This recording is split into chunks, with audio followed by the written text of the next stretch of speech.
I'll leave them up pretty much for the rest of the time, so you can always go back and watch. In case you didn't quite get something or you just thought I explained it differently.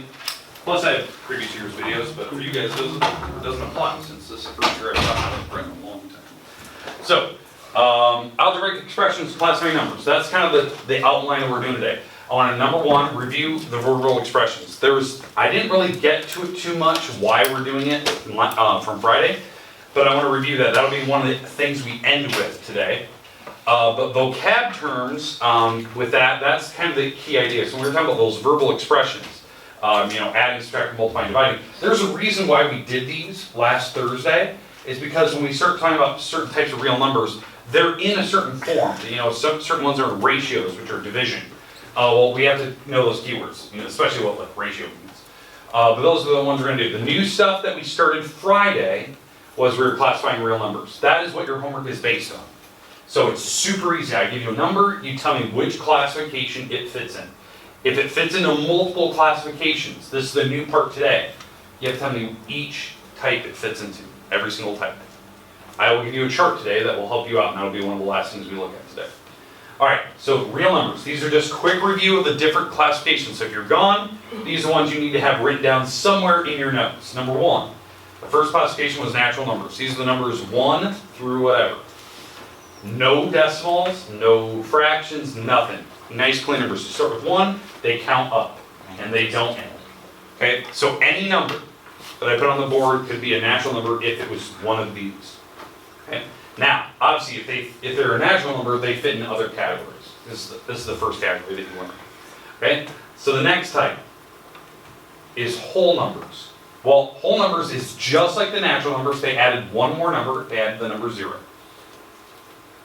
So again, if you're writing these charts down, you should be writing down which number sets these are. So natural are 1 through whatever. Whole numbers are 0 through whatever. No decimals, no fractions, nothing like that.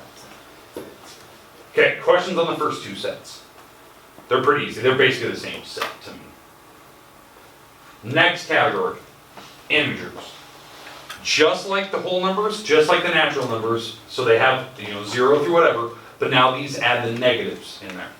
Notice, no decimals. This is the number one thing people were getting wrong on Friday, on that exit ticket. A lot of people were marking an integer. I think I had one of the examples on the board. I'll put it back up here a little bit later. One of the numbers was negative. People automatically assumed it was an integer, but it was a different category. Because integers cannot be decimals or fractions. They can only be the nice, clean numbers. So keep that in mind. Okay, so again, they just built up. We started with natural, went to whole, now we went to integers. They're just adding more numbers and more numbers, but they're all the same type of set. So these numbers that are in here, some of these numbers are natural numbers. Some of these numbers are whole numbers. But these are a separate category now. Okay? Next category, this one I think we were close to ending with on Friday last week. The rational numbers. Rational is anything you can write as a fraction or a certain type of decimal. That's why I put a little star next to it. The decimals, if it terminates or repeats, those are rational numbers. Terminating decimals or repeating decimals. So decimals that end or they actually have some repeating part to it. But anything is a fraction. So keep that in mind. If you see a decimal, it's automatically rational. You can make whole numbers and natural numbers and integers into rational numbers. This is an example I gave you last week. If I give you the number -7, we know it's an integer, right? It's negative. But I can make that a rational number. I can make it a fraction. Just any number you want, you can always put over 1. That's the fraction representation of the number -7. Because if you actually divide -7 divided by 1, you actually get -7 on your calculator. So you can make any whole number, any natural number, any integer into a rational if you just put it over 1. We talked about how to make, certain decimals. Let's say 0.05. If you want to make this a fraction, because it is a terminating decimal, it ends, you can take however many decimal places are back here, that's how many zeros go on the bottom. So there's 2 decimals behind the, 2 digits behind the decimal, so there's going to be 2 zeros on the bottom. That's how you can make any fraction or any decimal a fraction. Now, if we had a repeating number, where the number repeats over and over and over, where it's 070707. So this is the decimal representation, right? You can make any number repeating if you just put a bunch of 9s on the bottom. So if you take the number 7, there's 2 numbers back behind the decimal point, so you put 2 9s on the bottom. That's how you can make any number repeating. Now, it gets more tricky if there's weird gaps and certain numbers don't repeat. That's where it gets more challenging. But if you want just a clean decimal that ends, put it over hundreds or tens or thousands. If you want it repeating, put it over 99s or 9s or 999s. If you just want a nice clean number, you can put it over 1. Questions with the 3 examples we ended with? I think we ended with that on Friday, correct? I think that's kind of where we ended the examples. I think we weren't right into the exit ticket. The last category, I think I said it out loud, but we only did an example of it, one example. The last category was called irrational numbers. And this is the hardest category to wrap your head around. An irrational number cannot be written as a fraction. So it's no fraction. They're only a certain type of decimal. The type of decimal that you have is a decimal that does not end and it does not repeat, which is the weirdest thing to think about. Like, how do you know that's true? The number pi, right above my marker board here, the example of pi is a perfect example of an irrational number. It happens in nature, but it's a number that doesn't repeat and doesn't end. So what we talked about on Friday was that that number has the 100% likelihood that your cell phone number is somewhere in there, like perfectly in order. Plus your birth date, plus your social security number, at some point it will be in there because the number doesn't end and it doesn't repeat, so we'll have everyone's combination in there. So it's one of those weird things that happen in nature. Now the most common irrational numbers are the numbers we have not talked about yet. They're called square roots.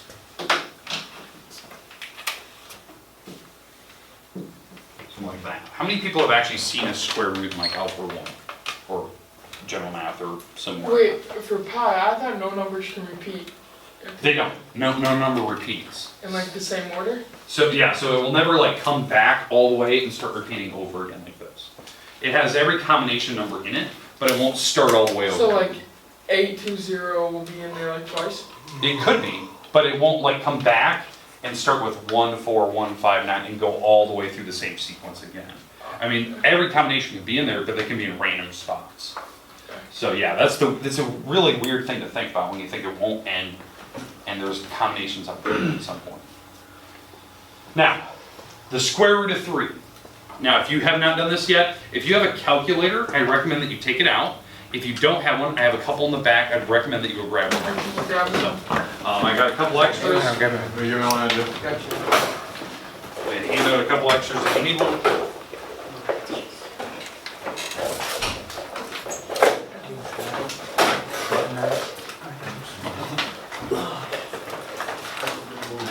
I'm gonna use a calculator.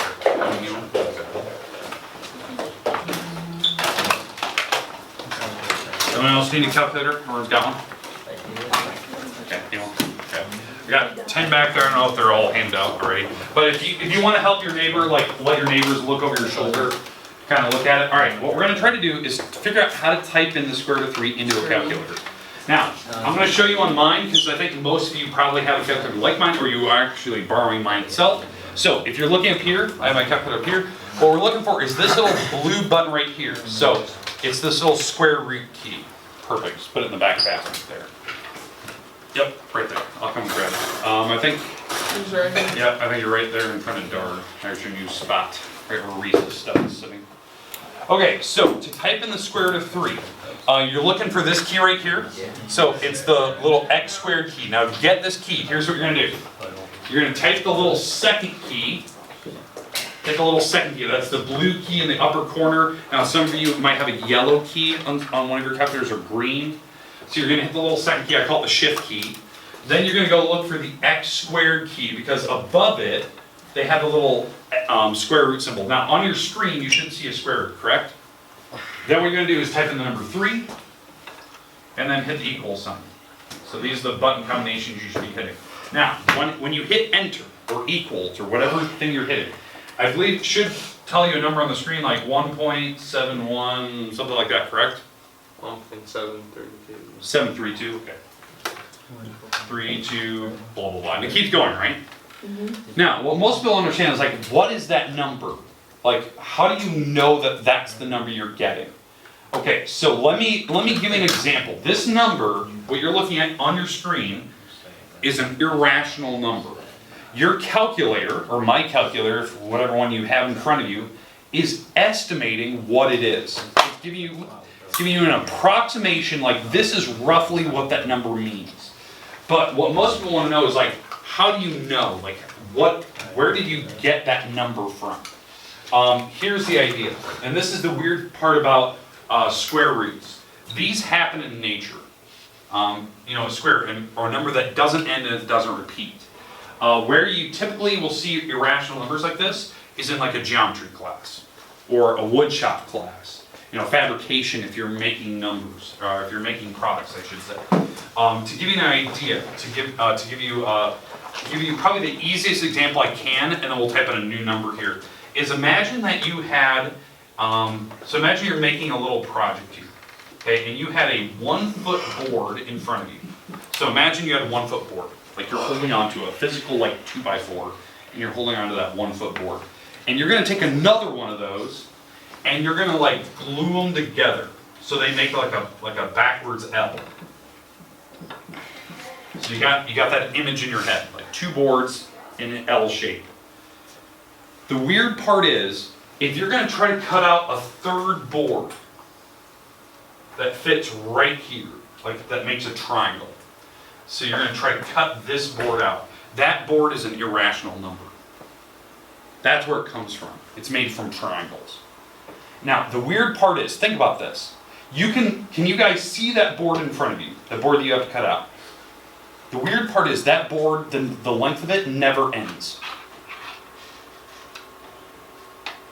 The length never ends, and it doesn't repeat. So that means no matter what shape you cut out here, you're going to be wrong. You're either going to be too short or too long, because you'll never fit it perfect. In fact, if you try to cut out a board and you're like, it's close enough, you'll probably be too short because the number itself never ends. There's always another number on it. You can get really close, but never perfect to it. Because what that number represents is the square root of 2. How you actually get that? What you do is you square both of these numbers. Squaring means you take it times itself. So 1 times 1, 1 times 1, you add those together, and then you take the square root of that. That's how you get that number, that length of that board on a triangle, if it's a perfect L-shaped triangle. So, I want you to type in, what is the square root of 2 on your calculator? Figure out how to type that in. The square root of 2.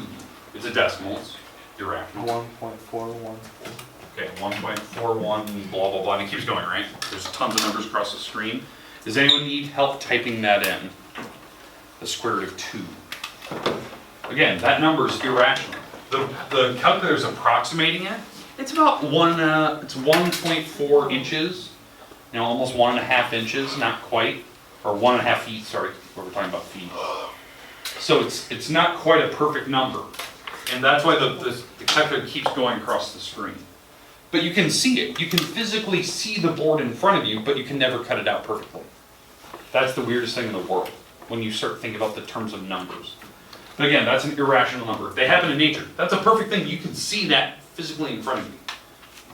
But that number doesn't exist as like a set number. I cannot write that number as a fraction. Okay, questions with irrational numbers. The idea behind them. There's tons more, but I want you to see that. Okay, well, let me give you a chart on the board here. This is a chart that I want you to put somewhere in your notes, because you probably already had all these notes from Friday, but this picture I'm about to show you is something that I did not give you.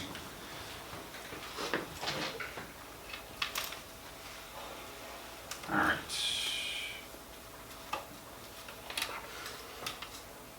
Here's the picture I'd like you to have. I'm going to blow this up so you can see it, so it's really big. This is the real number chart. This is a chart that your book actually has this picture. I just scanned it in. This is the chart of where the numbers fall. So what you're seeing, this big bubble, is every number you can think of. Every real number that possibly exists. The natural numbers are a small set. Even though I told you it starts at 1 and goes forever, that's a small set. The whole numbers is one number bigger. We add 0, so that group is technically a bigger set of numbers. Okay? Because there is one more number, so it is bigger than the natural. So there's one more, right? I know there's an infinite number here, but there's infinite plus 1, if you want to do it that way. Okay? The integers are even more, because now I can add negatives. The rationals, anything I can write as a fraction or a decimal, that's a bigger set. But notice, any number you have in here can be these other types. A natural number can be considered a whole number, can be considered an integer, which can be considered a rational. But not vice versa. So if I have a number like 2/7, that number doesn't go in here, and it does not go in here, and it does not go in here. It goes the other way. If I start with number 7, yeah, it can be the other category. So you can work inside out, but not outside in. So if you have a natural number, it can be all the categories around it, but not going backwards. So if I gave you a whole number can be all these categories going out, but not in. That's the idea.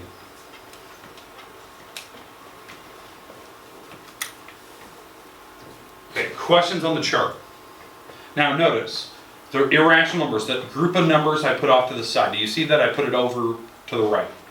Here's the weird part. It's not drawn to scale. This group of numbers, which are really weird, they don't even fit these other categories. It's not drawn to scale. The irrational numbers, there are more irrational numbers in this world than all the rest of them combined. This category is bigger than all of these added together. Because irrationals are all the gaps between numbers. So if you think of like the number 3 and 4, pretty much all the gaps in between, if it's not a nice clean fraction, those are irrational numbers. The gaps between gaps. So this is actually a bigger set than all the rest of them. It's not drawn to scale. In fact, the reason why they have it separated is because irrational numbers are not rational. Like they're completely separate. That's why it's its own little bubble. But it's definitely not drawn to scale. Okay, questions at all about these sets? Now the reason being, why I bring this up, right? The reason why I have all these things is because you would not be able to draw this simple figure unless you had all those categories. If you didn't have natural, whole, integers, rational, or irrational, this simple drawing you had back, what, in first, second, third grade, you wouldn't be able to draw that. That would be Morse code. It'd be a bunch of dashed lines, a bunch of breaks in it, unless you had every category. It's a simple figure. You know, you guys know the number lines. It's, elementary days. But it has all those categories, right? Between numbers, I have rational or I have a bunch of irrational numbers in here. 0 is the middle. We typically call it the middle. Now in elementary they teach going to the right is positive, going to the left is negative. It really doesn't matter. It just depends on how you look at it. It's a visual aid for you. But there is gaps between rational and irrational numbers can fit. Okay, questions? Okay, now, let's do a couple examples here so you know what your homework's going to be like.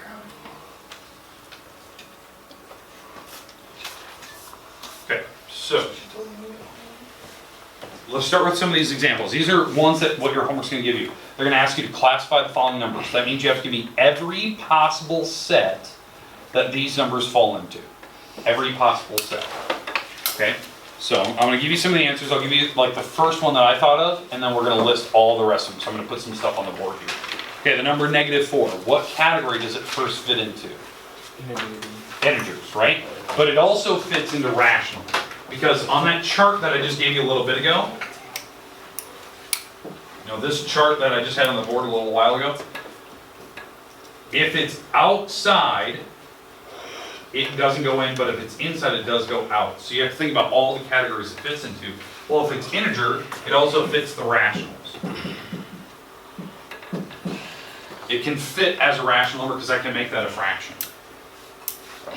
You have to be able to list all of them. So that's why this chart was super important. In fact, I'm going to leave this chart on the board just so you have it when you get to your homework today. So here's your irrational numbers.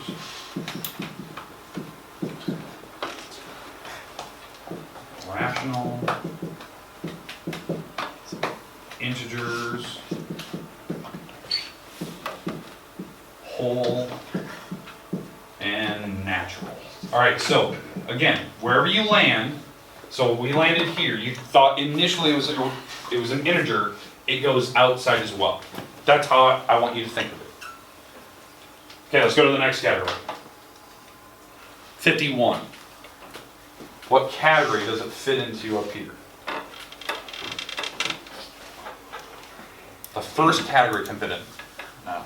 Natural, right? It's a natural number. It's a nice clean number from 1 to whatever, right?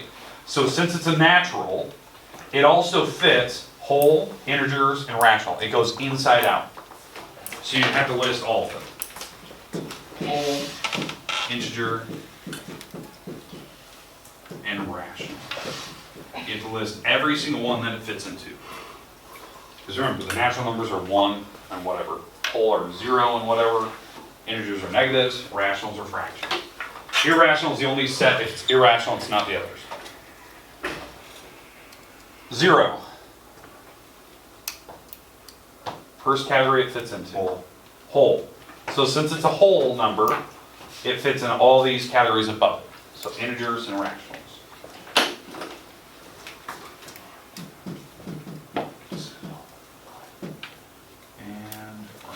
Okay, you guys get the idea of what you're doing here in your homework. This is what your answer should look like on your paper when you get your numbers. Okay, let's get to the exit ticket we did on Friday. Now, if you weren't here, you had an excuse, you were not here to see it. Let's do some of those examples, because I think you have the papers in front of you, correct? If you were here. Let's do those exit tickets. So these are the ones we did on Friday, just to see kind of where you were sitting.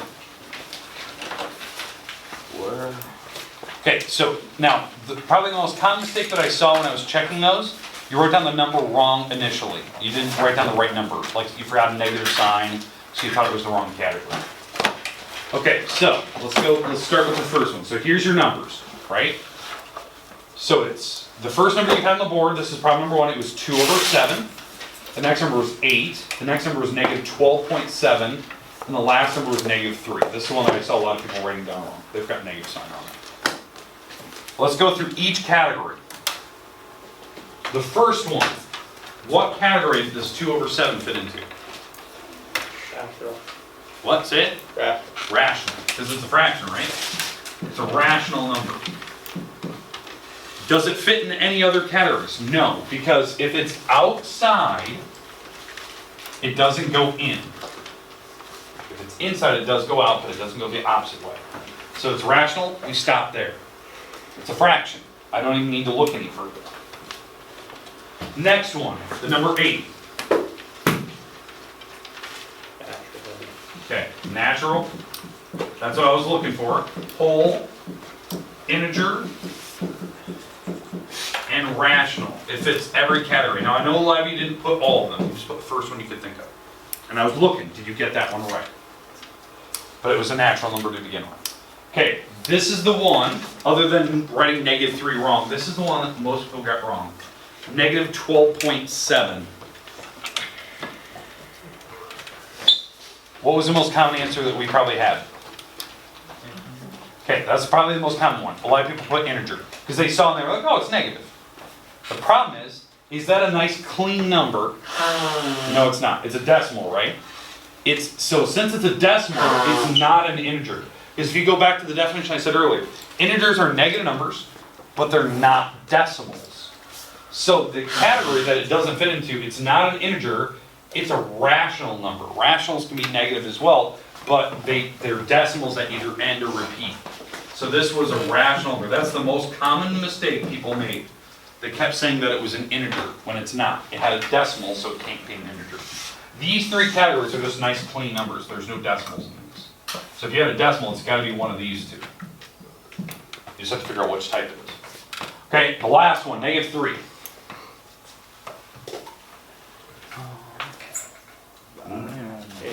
Integer. Okay, this is a negative number. It's clean. It's not decimal, so it is an integer.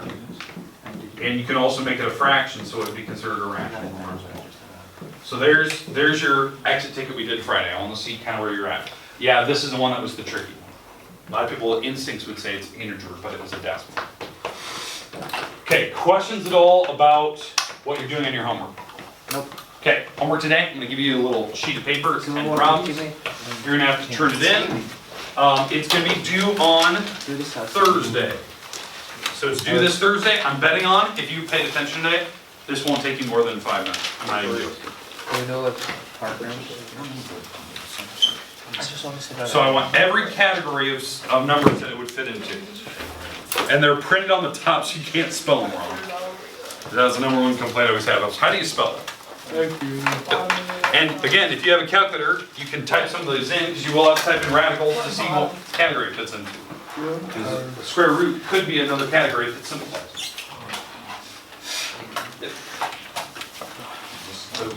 Okay, the rest of them is yours.